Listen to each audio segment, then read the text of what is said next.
Hi, today in front of me OPPO A77s and I'll show you how to lock SIM card with SIM pin on this device.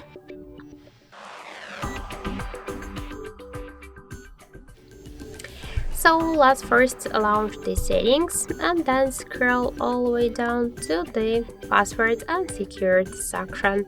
Then click to System Security, click to SIM card lock, and to lock SIM card with a PIN code, you should click once on the switcher. Then you should enter the PIN code. In my case, that will be from 1 to 4. Then just tap to OK, and that's it. Now we just successfully enabled SIM pin on our SIM card. So thank you for watching, and if you find this video helpful, leave thumbs up and subscribe our channel.